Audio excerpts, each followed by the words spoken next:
নমস্কার, কেমন আছো সবাই? আশা করছি সকলেই ভালো আছো।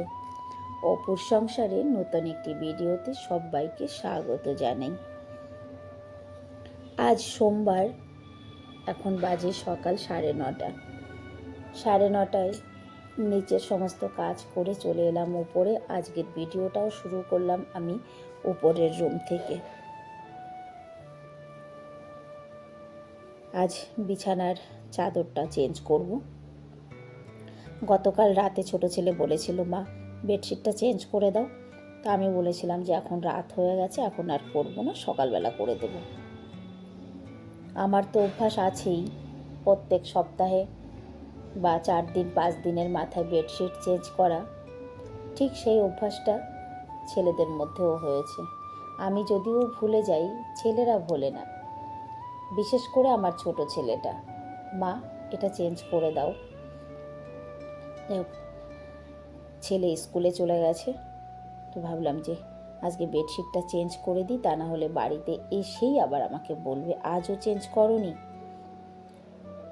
আর একটা কথা কি জানো তো, আমি সবসময় সুতির বেডশিটগুলো ইউজ করি। আমার অন্যান্য আর কোনো বেডশিট অত পছন্দ হয় না, সুতির বেডশিটটাই বেশি পছন্দ। আর শীতকালে ওই যে এসি ব্ল্যাঙ্কেট যে ওইগুলো। কিন্তু যে বেডশিটটা আমি এখন তুললাম, ওই বেডশিটটা সুতির সঙ্গে কিছু মিক্স আছে। সেই কারণে কিন্তু ছোট ছেলে কদিন থেকে আমাকে বলে যাচ্ছে, এই বেডশিটটা মা আর বিছাবে না কেন, এই বেডশিটটা ভালো লাগে না। তবে এ নয় যে ওটা মানে সুতি না, সুতির সঙ্গে ওটা কিছু একটা মিক্স আছে। যাই হোক, বিছানাটা গুছিয়ে নিয়েছি, এবার ঘরটাকে ঝাড়ু লাগিয়ে নিই। এই তো প্রত্যেক দিনের একই কাজ। সত্যি কথাই বোর হয়ে যাই, প্রত্যেক দিন এই একই কাজ। সকালে ঘুম থেকে উঠে ওই যে রান্নাঘরে 2 কাপ চা, তারপরে ব্রেকফাস্ট, তারপরে ঘর পরিষ্কার, তারপরে জামা কাপড়, স্নান, আবার রান্না। এটাই একেবারে প্রত্যেক দিনের নিয়ম। এটা আমার জন্য নয়, প্রত্যেকটা ঘরের মেয়ে ছেলেদেরই এই নিয়ম। যাই হোক, জামা কাপড়গুলো ঝাড়ু লাগিয়েছি, আবার জামা কাপড়গুলো ভিজিয়ে নিই। আর এই যে লিকুইড মানে সার্ফটা যে দেখছো, নিরমাটা, আমি আগে ভাবতাম যে লিকুইডটা বোধহয় বেশি ভালো না, কিন্তু না, লিকুইডটা বেশি ভালো। জামা কাপড় ধোয়ার অন্তত 5 মিনিট 10 মিনিট আগে যদি ভিজিয়ে রাখা হয়, সত্যি কথাই একদম মানে জাদুর মতো কাজ হয় কিন্তু এই লিকুইড নিরমায়। আমি এখন জামা কাপড়গুলো আগে ভিজিয়ে দিলাম। এটা একটু সময় ভিজবে, ততক্ষণ আমি অন্যান্য কাজ করে নেব। কথার মানে 5টা মিনিট অন্তত সময় দিতে হবে ভিজতে, তবেই গিয়ে মানে দেখবে যে এই নিরমাটা কি সুন্দর কাজ হয়। জামা কাপড়টা ভিজিয়ে দিয়েছি, এবার এই যে পোছা। সত্যি কথাই দাঁত থাকলে দাঁতের মর্ম বোঝে না, এটা বাস্তব কথা। দিদি যখন কাজে আসতো তখন দিদির সঙ্গে গল্প করতাম, আর আমি ভাবতাম যে কতটুকু সময়ের মধ্যে তো দিদির কাজ হয়ে যায়। কিন্তু দিদি না থাকাতে এখন বুঝতে পারছি যে মানে কাজগুলো করতে কত সময় লাগে। আর মানে কি বলবো, আমি এখন এই কাজ করে করে বোর হয়ে গেছি, আমার আর ভালো লাগছে না। তবে দিদি তো এখন আমি বললেও আসতে পারবে না, যেহেতু পশ্চিমবাংলায় ভোট না দেওয়া পর্যন্ত আর কাজের দিদি আসবে না। যাই হোক, কাজ তো কাজ করতে হবে, তাই যেখান থেকেই শুরু করি আর যেখানেই শেষ করি। ঘরে তো টুকটাক অনেক কাজ থাকে, একেবারে মানে চোখ খোলা থেকে নিয়ে আর সেই রাতে চোখ বন্ধ করা পর্যন্ত খুচরো কাজের মজরো নেই, যে কথাটা একেবারে বাস্তব। ঘরের মেয়ে ছেলেদের কাছে সত্যি আরাম করার যেন সময়ই নেই। যদি সে চায় সারা দিন কিন্তু কাজ করতে পারে, আর কাজ ফেলে দিয়ে যদি আরাম করতে চাও তাহলে আরামই আরাম। অনেককেই দেখি এরকম যে কাজ ফেলে দিয়ে বসে থাকে, গল্প করে, আরাম করে। কিন্তু সেটা যদি করতে চাও তাহলে ঘর বাড়ি থাকবে ওই যে অপরিষ্কার, অগোছালো। এই জামা কাপড় ভিজিয়ে উপরে নিয়ে যেতে না খুব কষ্ট হয়, জানো তো। আর আজকে রোদ উঠেছে খুব। এই সবজির ছাল বাকলা যা কিছু আছে সেগুলো সঙ্গে করে নিয়ে এসেছি। কোনো কিছু না ফেলতে ইচ্ছা হয় না, জানো তো। মানে কিছু একটা ফেলতে যাওয়ার আগেই ভাবি কি, না বাবা রেখে দিই, ছাদে কাজে লাগবে, গাছপালায় দেবো, গাছপালায় দিলে কাজে লাগবে। ঘোমটা দিয়ে নিয়েছি, কারণ রোদটা ভীষণ তেজ লাগছে।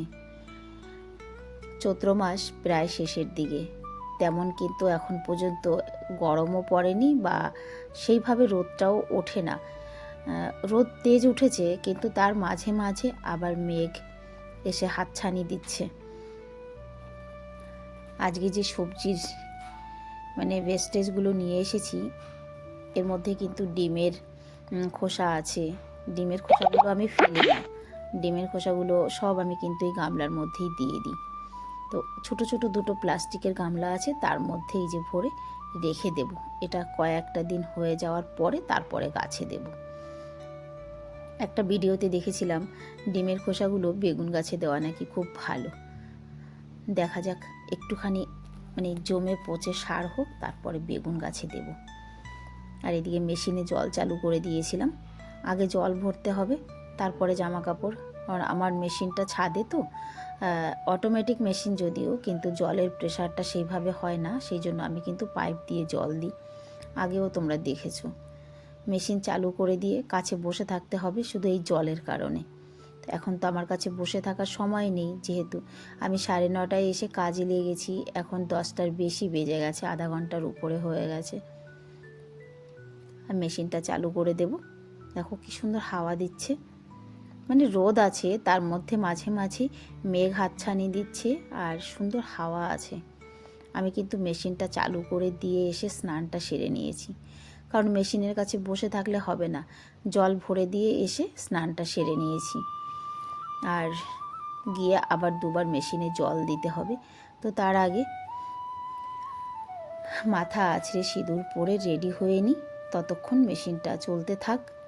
ছোট ছেলেটা বাড়িতে নেই আজকে। ছোট ছেলে বাড়ি থাকলে কিন্তু ওকে আমি মেশিনের কাছে বসিয়ে দিই, জানো তো, বলে বুঝিয়ে দিই যে কিভাবে কিভাবে মেশিনে জল দিতে হবে। আর একটা কথা, ওয়াশিং মেশিন যদি কেউ কেনোই, অটোমেটিক কেনো না। অটোমেটিক মেশিনে না প্রচুর জল লাগে, যেহেতু আমাদের এখানে তো জলের সমস্যা, মানে শহরে তো জলের সমস্যা আছেই। আজকে মাথা আঁচড়েছি, একটা চুল উঠেছে, হয়তো আমার তেলটায় কাজ করছে, হতে পারে। আমি এটা বলবো না যে তেলেই পারফেক্ট কাজ হয়েছে, হতে পারে। আর আমি কিন্তু প্রত্যেকদিন স্নান করে আগে অ্যালোভেরা জেলটা মানে অ্যাপ্লাই করে নিই মুখে, তারপরে যদি অন্য কিছু লাগাই ঠিক আছে, না লাগালেও চলে। আর গায়ে হাত পায়ে 12 মাস কিন্তু আমি ভার্জিন কোকোনাট অয়েলটাই লাগাই। ভার্জিন কোকোনাট অয়েলটা লাগালে না মানে খুব সুন্দর অ্যাবজর্ব হয়ে যায় শরীরে একদম। কোকোনাট অয়েল শুনলে আবার কেমন একটা লাগে না, যে চিপচিপা, কিন্তু সেরকম কিছুই না, সুন্দর অ্যাবজর্ব হয়ে যায়। আর আমার সাজুগুজুর মধ্যে সব থেকে বিশেষ যে জিনিসটা, সেটা হচ্ছে কাজল। কাজলটা চোখে না পড়লে একদম যেন রোগা রোগা মনে হয়, যেন আমি একজন রুগী। মানে এটা আমার ছোটোবেলার থেকেই অভ্যাস। তো চলো, হয়ে গেছে সাজুগুজু, চলে এলাম রান্নাঘরে। এখন কিন্তু 12টা বাজে। এবার আমি কিন্তু সকালবেলা রান্নাঘরের কাজ সেরে তারপরে উপরে গিয়েছিলাম, বলেছি আমি কিন্তু আগেই নিচের কাজ সেরে এসেছি। কী কী রান্না করেছি, ডাল, গতকাল যেহেতু বিরিয়ানি করেছিলাম সেই কারণে কিন্তু আমি বিরিয়ানি করলে তার পরের দিনটা কিন্তু চেষ্টা করি মুসুরির ডাল রান্না করার। তো আজকে আমি মুসুরির ডাল করেছি, ধনেপাতা, কাঁচা লঙ্কা, টমেটো দিয়ে, আলু দিয়ে, উচ্ছে দিয়ে ভাজা করেছি, বেগুন পোড়া করেছি। চলো ভাতটা বসিয়ে দিই। আর আমার আলু সিদ্ধ তো দিতেই হবে, যেহেতু আমার ছোটো ছেলের জন্য আলু সিদ্ধ না দিলে হবেই না। এক আধ দিন আমি আলু সিদ্ধটা না দিয়ে মানে ওকে অন্যান্য কথা বলে ভুলিয়ে দিই। তো একটা আলু কেটে দুটো টুকরো করে 2 ছেলের জন্য দিয়ে দিয়েছি। আর ঘরে 4 পিস মাছ ছিল, ভেবেছিলাম আজকে মাছটা বের করব না, কিছু করব না, কিন্তু আগামীকাল মঙ্গলবার, যেহেতু মঙ্গলবার হয়তো আমি খাবো না, আর বাড়িতে নিরামিষ হয়, সেই কারণে কিন্তু আবার মাছটা বের করে ভেজে নিয়েছি। আজ শরীরটা কেমন ম্যাজ ম্যাজ করছে। দুপুরবেলা খেয়ে দিয়ে একটু শুয়েছিলাম, এখন বাজে 4:30। উঠলাম, উঠে চা করলাম, ওর বাপির টিফিন প্যাক করলাম। ছোটো ছেলের মিউজিক ক্লাস আছে, বড় ছেলের কোচিং আছে, তো তিনজনই একসঙ্গে বেরিয়ে পড়েছে বিকেলবেলায়ও। আর আমি সেই যে ছাদের জামা কাপড় মেশিনে ধোয়া হয়েছিল সেগুলো আমি মেলিনি রোদের কারণে। কার পকেটে যেন 10টা টাকা ছিল, সেই 10 টাকার তো পুরো হালুয়া হয়ে গেছে একদম। হয়তো ওর বাপির পকেটে, তা নাহলে বড় ছেলের। জামা কাপড়গুলো রোদে মেলিনি, অসম্ভব রোদ উঠেছিল বললাম যে। তবে মাঝে মাঝে মেঘ ছিল, কিন্তু রোদের মাত্রাটাই বেশি ছিল। দেখো 5টা বেজে গেছে, এখন পর্যন্ত কিন্তু দেখতে পাচ্ছ কত রোদ, মানে এখনও খুব রোদ আছে। তো আগে গাছে জল দিয়ে ছাদটাকে আমি ধুয়ে নেব, কারণ জামা কাপড় মেলার পরে ছাদ ধুতে অসুবিধা হবে, তাই কারণটা আর কিছুই না। আর ছাদটা যদি বলো যে প্রত্যেক দিন ছাদ ধো, আমি যদি ইভিনিং টাইমে ছাদে আসি, মানে ঘরের বাইরে যদি কোথাও না যাই, বাড়িতে থাকি, তাহলে আমি প্রত্যেক দিনই ছাদটাকে ধুয়ে দিই। তার একটাই কারণ যে আমি সকালবেলা ঘুম থেকে উঠে হাতে ব্রাশটা নিয়ে আমি ছাদে আসি। ছাদে এসে কিন্তু আমি বসি, বা আবার কোনো দিন আছে হয়তো ছাদে বসে একটু এক্সারসাইজ করলাম, তখন বসা শোয়া দুটোই হয়ে যায়। তো ছাদে দেখো সুন্দর করে জল দিয়ে এবার ঝাড়ু মেরে ধুয়ে নেব, তারপরে জামা কাপড়গুলো মেলবো। হাইড্রো করা যেহেতু শুকিয়ে যাবে। এই মুহূর্তে তো আকাশ একেবারে পরিষ্কার আছে, বলা যায় না। হয়তো দেখা গেল জামা কাপড় মেলে দিয়ে আমি নিচে চলে গেলাম, সেই মুহূর্তে আবার কোনো একটা জায়গা থেকে মেঘ এসে বৃষ্টি শুরু হয়ে গেল। হতেই পারে, এবছর তো এরকমই হচ্ছে। আমার ছেলেরাও কেউ ঘরে নেই, ওর বাপিও নেই, আমি একা। আর মৌসুম এত ভালো, গরম না শীত, সুন্দর একটি মানে মৃদু হালকা গোলাপি ঠান্ডা হাওয়া, খুব সুন্দর।